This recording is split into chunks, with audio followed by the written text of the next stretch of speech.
السلام علیکم ورحمۃ اللہ وبرکاتہ۔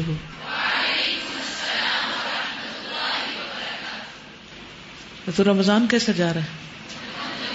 الحمدللہ۔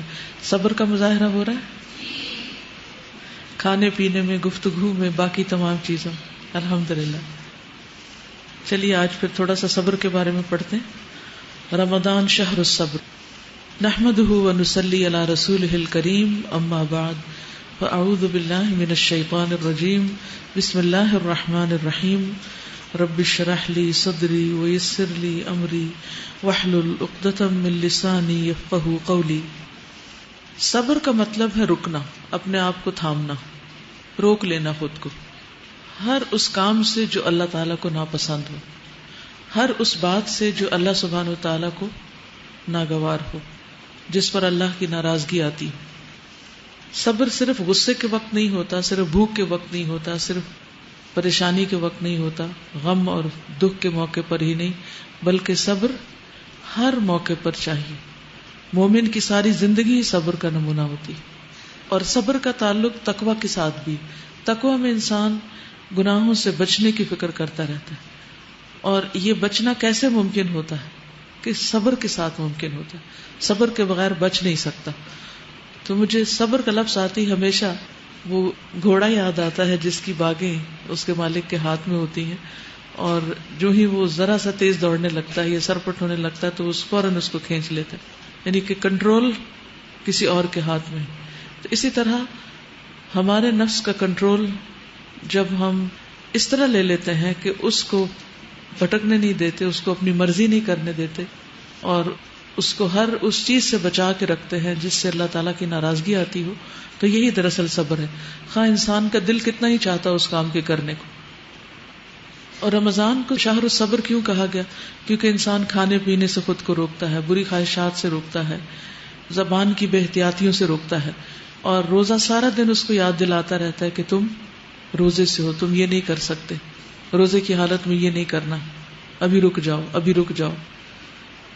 بسا اوقات انسان کو دوسروں کی زیادتی کا نشانہ بننا پڑتا ہے، ایسے میں انسان اگر جلد بازی سے کام لیتے ہوئے فوری منفی رد عمل کا اظہار کرے تو معاملہ مزید خراب ہو جاتا ہے۔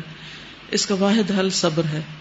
کوئی بھی غلط قدم اٹھاتے ہوئے روزہ انسان کو بارہا یاد دہانی کراتا ہے کہ وہ لڑائی جھگڑے اور شور ہنگامے سے پرہیز کرے، اور ایسے میں وہ ان الفاظ کو بطور ڈھال استعمال کرتا ہے کہ انی امرؤ صائم، کہ میں تو روزے سے ہوں، یعنی میں خود کو کنٹرول کر سکتا ہوں، میں صبر کرنا جانتا ہوں۔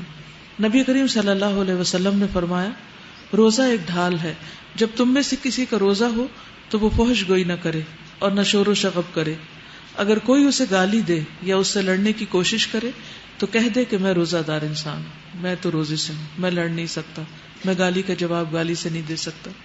روزہ کینے کو بھی دور کرنے کا ذریعہ ہے، یعنی ایک تو یہ ہے کہ اس مہینے میں یا روزے کی حالت میں انسان بہت سی بری چیزوں سے اور برے جذبات سے بچتا ہے، بلکہ جو پہلے کے ہیں ان کا بھی علاج کرتا ہے۔ جیسے کھانے میں ہم نہ صرف یہ کہ بہت کچھ چوٹ پٹانگ کھانے سے بچ جاتے ہیں روزے کی حالت میں، کیونکہ اگر چائے کو دل چاہ رہا ہے تو چائے نہیں پیئیں گے، کیونکہ چائے صرف فائدہ مند نہیں، نقصان دہ بھی ہو سکتی ہے ہمارے لیے، لیکن بعضوں کا صرف خواہش نفس کی وجہ سے پی لیتے ہیں، کنٹرول نہیں کر سکتے، تو روزہ اس کو کنٹرول کر لیتا ہے۔ تو اسی طرح انسان کی جو باقی خرابیاں یعنی اسپرچل ڈیزیزز جو ہیں ان کی بھی شفا یا علاج کا ذریعہ بنتا ہے، کہ پہلے سے جو گرجز ہیں یا پہلے سے جو بری عادتیں انسان کو پڑ چکی ہیں ان کو بھی نکالنے میں مدد دیتا ہے۔ رسول اللہ صلی اللہ علیہ وسلم نے فرمایا، صبر کے مہینے ماہ رمضان کے اور ہر مہینے کے 3 روزے رکھنا سینے کے کینے کو دور کر دیتا ہے، یعنی رمضان میں ہمارے کینے بھی دور ہوتے ہیں، غل اور بغض اور حسد، کیونکہ ہمارا دل نرم ہوتا ہے اور ہم لوگوں کو معاف کرنے شروع کر دیتے ہیں۔ روزہ انسان کی پسندیدہ چیزوں پر روک لگا کر اسے صبر کی تربیت دیتا ہے۔ دنیا اور آخرت کی کامیابی کے لیے صبر نہایت ضروری ہے۔ قرآن مجید میں آتا ہے، انی جزیتہم اليوم بما صبروا انہم هم الفائزون، آج میں نے انہیں ان کے صبر کرنے پر بدلہ دے دیا اور وہی کامیاب ہونے والے ہیں۔ تو لوگوں سے معاملہ کرتے ہوئے اگر کسی ناموافق بات سے واسطہ پڑے اور دوسرا شخص ایسی بات کہہ دے جس سے روزے دار کو غصہ آ جائے تو اسے اپنے روزے کا خیال رکھتے ہوئے صبر و تحمل سے کام لینا چاہیے، خاص طور پر کوشش کرے کہ غصے کے وقت خاموش رہے۔ صبر اگرچہ مشکل کام ہے مگر اس کا بدلہ جنت ہے. اللہ تعالیٰ فرماتے ہیں وَجَزَاهُمْ بِمَا صَبَرُوا جَنَّةً وَحَرِيرًا، اور ان کے صبر کی وجہ سے ان کا بدلہ جنت اور حریر یعنی ریشم ہوگا. صبر اگرچہ مشکل کام ہے لیکن صبر کرنے والوں کو بے حساب اجر دیا جائے گا. قُلْ يَا عِبَادِ الَّذِينَ آمَنُوا اتَّقُوا رَبَّكُمْ لِلَّذِينَ أَحْسَنُوا فِي هَذِهِ الدُّنْيَا حَسَنَةٌ وَأَرْضُ اللَّهِ وَاسِعَةٌ إِنَّمَا يُوَفَّى الصَّابِرُونَ أَجْرَهُمْ بِغَيْرِ حساب. کہہ دیجئے کہ اے میرے بندو جو ایمان لائے ہو اپنے رب سے ڈرو. جنہوں نے اس دنیا میں نیکی کی ان کے لیے بھلائیاں ہیں اور اللہ کی زمین کشادہ ہے، اور جو صبر کرنے والے ہیں ان کو ان کا پورا پورا بے شمار اجر دیا جاتا ہے. یوفا کا مطلب ہوتا ہے پورا اجر ملنا، پورا وفا کرنا، بغیر حساب، حساب کتاب کے بغیر. لیکن صبر کیسے آتا ہے؟ من یتصبر یصبرہ اللہ، جو صبر کرنا چاہتا ہے اللہ تعالیٰ اس کو صبر عطا کرتا ہے.